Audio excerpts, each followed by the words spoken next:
Capítulo 79. Utilice los sueños pragmáticamente, píllelos y saquéelos. El principio fundamental que subyace a mi trabajo con los sueños es extraer de ellos todo lo que facilite y acelere la terapia. Saquee los sueños, extraiga de ellos lo que le parezca valioso y no se lamente por las balas perdidas.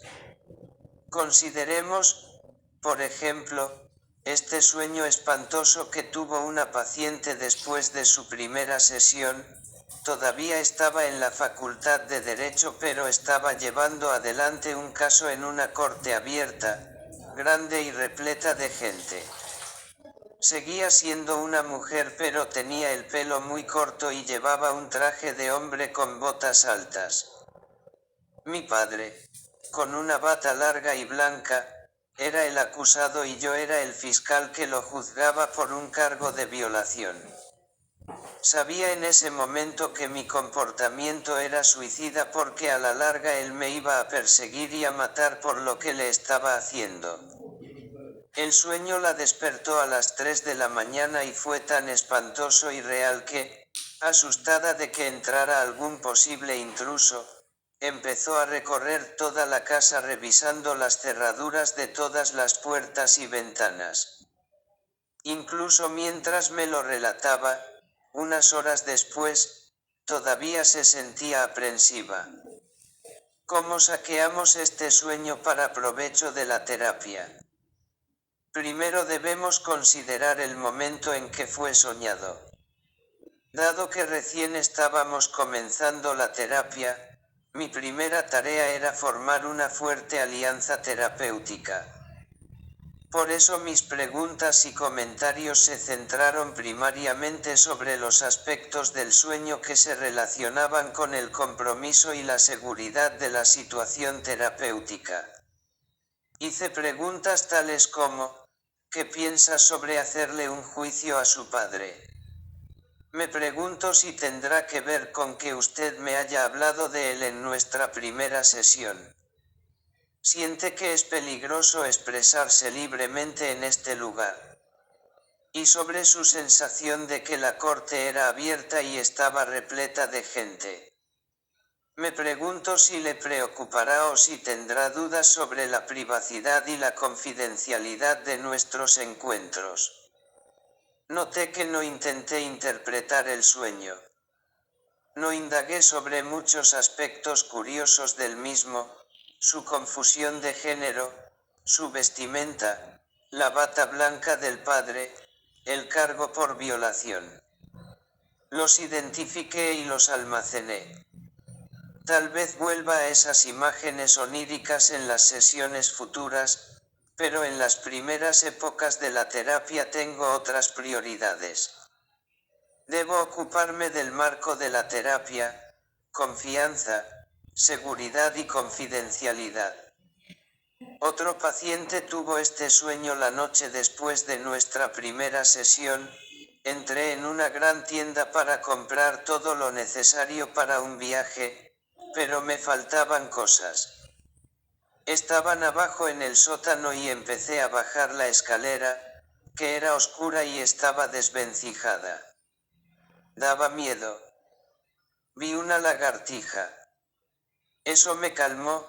Me gustan las lagartijas, son duras y no cambiaron durante los últimos 100 millones de años. Después subo y busco mi auto, que tenía los colores del arco iris, pero no estaba. Tal vez me lo habían robado. Entonces vi a mi mujer en el estacionamiento, pero yo tenía los brazos demasiado llenos de paquetes y estaba demasiado apurado como para ir hasta ella o lo que sea salvo para hacerle un gesto. Mis padres también.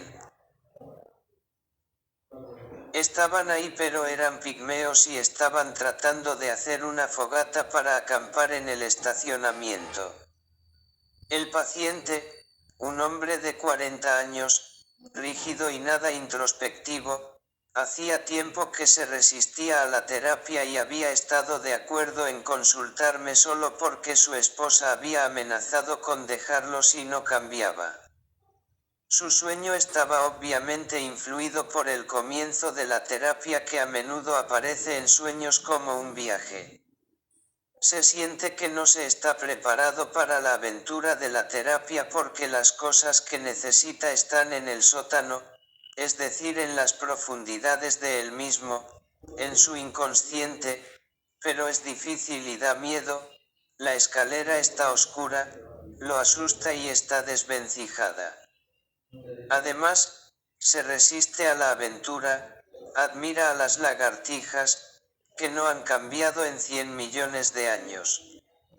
O quizás sea ambivalente con respecto a cambiar, su auto está pintado de una manera atrevida con los colores del arco iris pero no puede encontrarlo.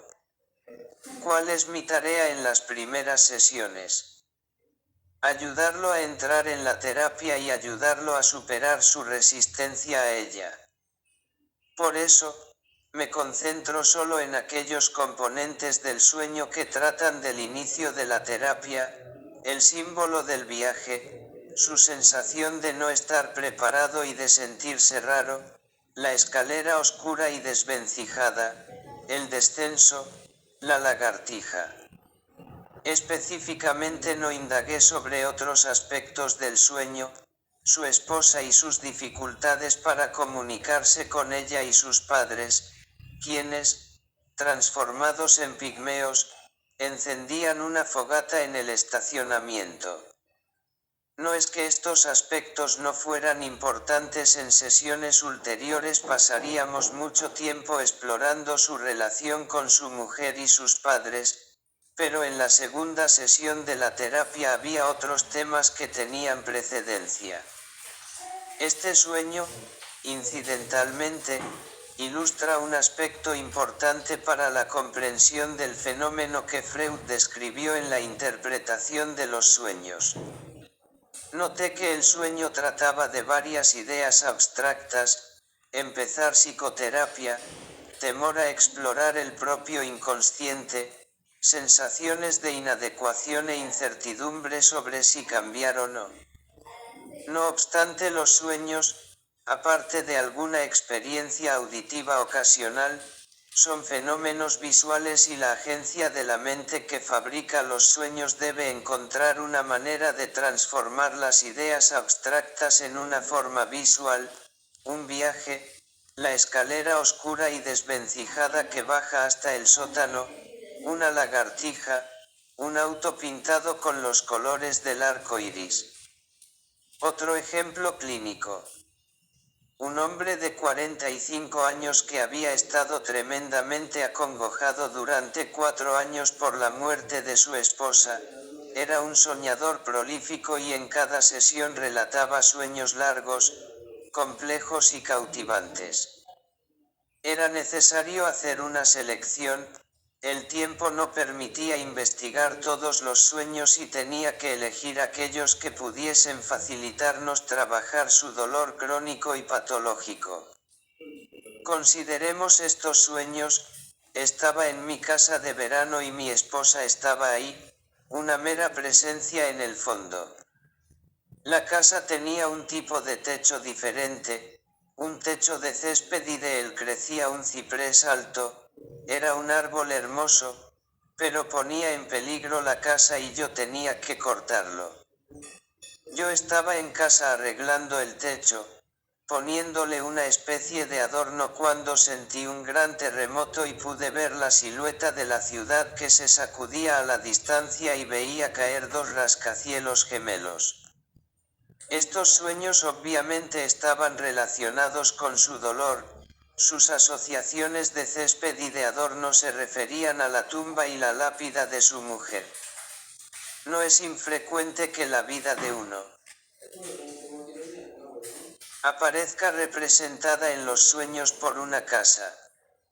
La muerte de su esposa y su interminable dolor estaban encarnados por el ciprés que ponía en peligro toda la casa y que por consiguiente debía ser cortado.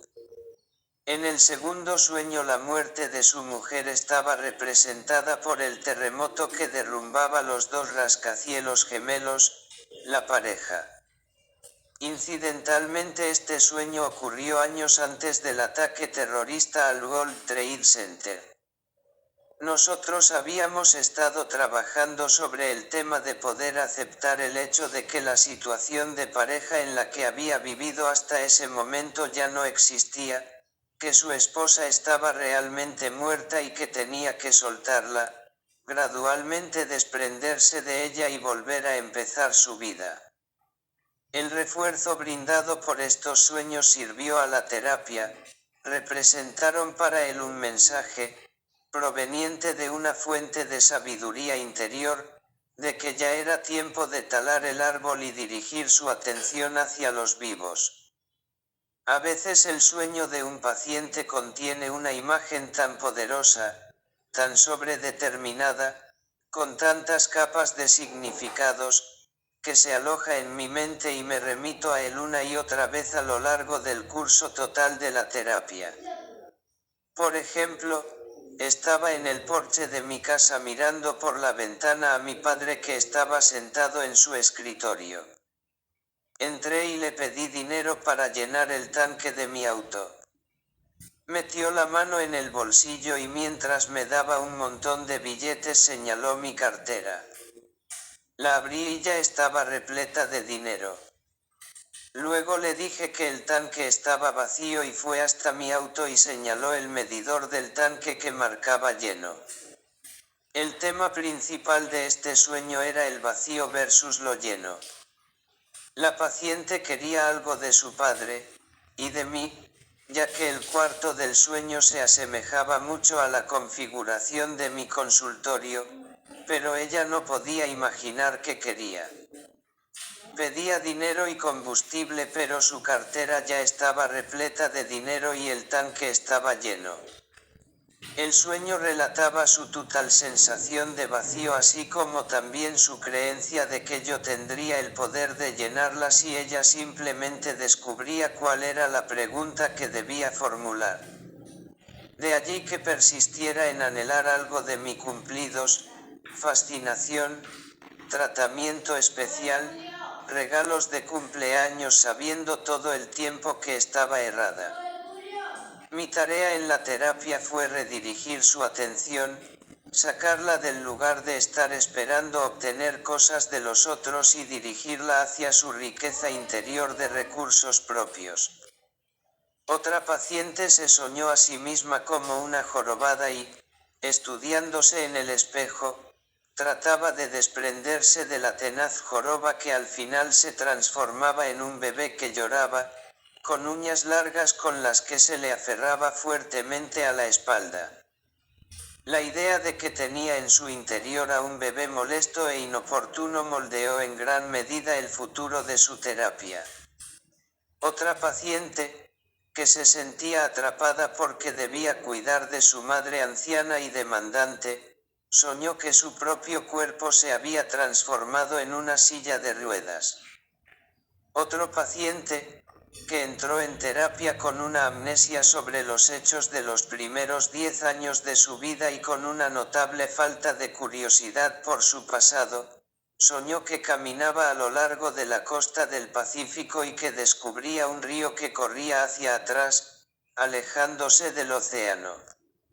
Seguía el río y pronto llegaba hasta su padre muerto, un hombre harapiento y sin hogar que estaba parado frente a la entrada de una cueva. Un poco más adelante descubría a su abuelo en idénticas circunstancias.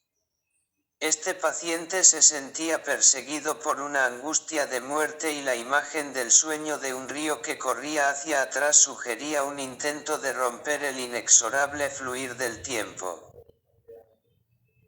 Caminar hacia atrás a través del tiempo para descubrir a su padre y su abuelo muertos todavía vivos. Se sentía muy avergonzado de las debilidades y de los fracasos de su familia y el sueño abrió un importante segmento de trabajo tanto sobre su vergüenza en relación con su pasado como su terror de recapitularlo. Otro paciente había tenido una pesadilla horrenda. Mi hija y yo estábamos paseando cuando de repente ella empezó a hundirse. Había caído en arenas movedizas. Me apresuré a abrir mi mochila para sacar mi cámara, pero no podía abrir el cierre y entonces ella se hundía y desaparecía.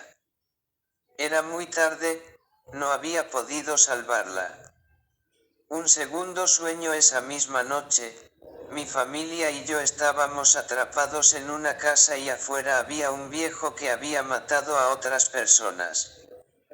Cerrábamos unos pesados portones y luego yo salía a hablar con el asesino, que tenía una cara extrañamente familiar y estaba vestido como una especie de rey y le decía, no quiero ofenderlo, pero dadas las circunstancias tiene que comprender nuestra reticencia a dejarlo entrar. El paciente estaba en un grupo de terapia y poco antes, varios miembros lo habían confrontado y le habían dicho que funcionaba como la cámara del grupo, un observador que no se comprometía personalmente y que no exponía sus sentimientos. Incidentalmente, no es infrecuente que un segundo sueño la misma noche exprese la misma temática, pero con un lenguaje de imágenes distinto. Freud se refería a tales sueños como sueños compañeros. En nuestro trabajo terapéutico nos concentramos, como en todos los otros ejemplos, en aquellas partes del sueño que se relacionaban con el estadio actual de la terapia, en este caso la falta de compromiso y el afecto restringido, y no hicimos ningún intento de comprender el sueño en su totalidad.